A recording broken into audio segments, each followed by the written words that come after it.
Монгол улсын мал сүрэг 2016 оны урьдчилсан дүнгээр 61.5 сая тоо толгойд хүрч малын тоо толгой өсөлтөд зэрэгцсэн мал аж ахуйгаас бэлтгэх боломжтой сүүний нөөц нэмэгдэж байгаа билээ.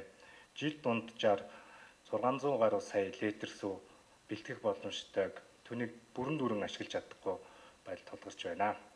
Монгол Улсын засгийн газраас 2016-аас 2020 оны үйл ажиллагааны хөтөлбөрт эрүүл Монгол хүн зорилтыг дэвшүүлж, энэ зорилтын хүрээнд хүн амын хүнсний хангамжийг докторжуулах, стратегийн хүнсний нийлүүлэлтийн улирлын хамаарлыг бууруулах зорилгоор Максүний анх дугаар аяныг санаачлан зохион байгуулж хэрэгжүүлж байна.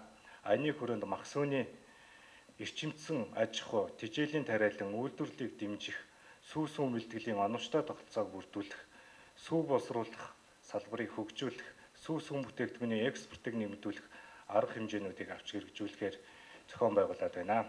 Салбарын хэмжээнд дэвшүүлсэн олон зорилт арга хэмжээг үр дүнтэй хэрэгжүүлэхэд төр хувийн хөвшил, олон улсын төсөл хөтөлбөр, хамтын ажиллагаа, мөн хувийн хөвшлийн оролцоо санаачлах ихээхэн чухал билээ.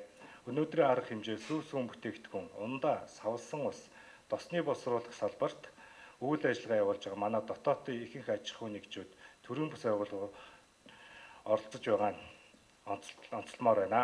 Хүн амын хүнсний сонголт хэрэглээ нэмэгдэж, аялал жуулчлалын салбар хөгжиж байгаатай зэрэгцэн савлсан усны хэрэглээ нэмэгдэж байгаа төдийгүй ундны ус, жүүсний эрэлт өсөх хандлагатай байгаа бөгөөд энэ эрэлтэд тулгуурлан жимс үндэсний хөтөлбөрийг батлаад хэрэгжүүлэхээр явж байна.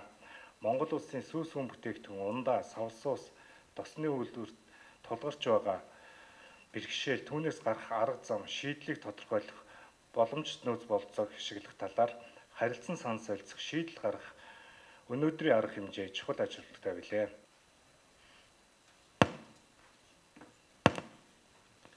За та бүхэнд энэ өдрийн мэндийг хүргье. Зах зээлийн нийгэм шилжиж орсонтой холбоотойгоор бол одоо энэ салбарын хөгжил, энэ салбарын одоо асуудал нэлээд төвөгтэй болсныг та бүхэн бүгд мэдж байгаа. Ялангуяа одоо бид энэ 2000-ад оны хүртэл импортын сүүсүн бүтээгдэхүүн бол хэрэгжилж ийсэн. Та бүхэн мэдж байгаа бах энэ шар сүү гэдэг энэ Оросоос импортлж оруулж ирдэг тетрапак энэ сүүг бол бид нар хэрэгжилж оруулж ирж ингэж явж ийсэн.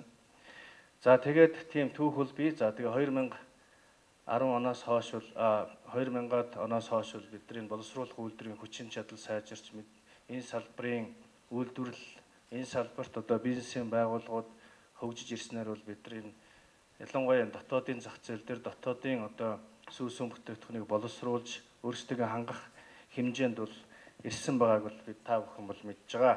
За тэгээд энэ яамны их сурвалж за түрүүнд харагдаж байна. Бидний хувьд бол энэ нийт 4 сая толгой өхөр сүрэг байдгаас сайлын үнэний чиглэлээр бол нийтдээ бэлчээрийн малгайтай 1 сая орчим мянган толгой мал байна. За тэр дотроо түрүүнээс гадна эрчимцэн фермийн чиглэлээр байгаа чиглэл салбарт бол 62 мянган толгой үнэ байна гэж бол гарч ирсэн. За энэ дотроос бол бид нар үхрийн сүү гээр бол 470 сая литр сүү үйлдвэрлэх бол нөөц бололцоо бол байна.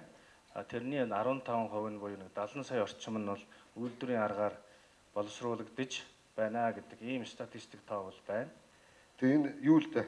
Яг энэ дээр ингээд зураг хэлэхэд сүү гэдэг маань өөрөө манай тосны үйлдвэрт яг кластерт орж байна л дээ. Яагаад тэгэхээр энэ тосны ургамлын шахацуудыг тосны төрлийн ургамлууд гэхээр манай Монголд ургаж болж байгаа рапс 90 оноогтой. Тэгээ манайх сүүдийн 4-5 жил одоо тариалууллаа. Монголчуудын маань зарим нь одоо гэрээгээ биелүүлээд үр тариагийн минь авчаад өгнө, зарим нь өгөхгүй шүүх цагдаагаараа явна ингээд янз янзын асуудал байт юм аа.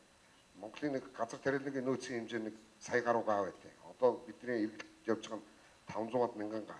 500-аад мянган гаагаас бидний нэг 50-60 мянган гад нэг рапс тариад явж байгаа. Уг нь Монголын нөхцөлд нэг 3 жилийн хугацаатай рапсыг тариалаад явбал Улаанбуудаа рапс тэгээд дахиад нэг өөр ургамлтай явуучвал энэ тосны ургамлын нөөц маань нэлээд болчихж байгаа. Яагаад би энийг онцлоод байна гэхээр түүх эцсэг бол Оросоос аваад бид нар Ямпстор зөөж авчираад цэвэршүүлээд савлаад зарч болж байна. Энэ маань бол ургамлын тос хийж байгаа асуудал биш байгаа.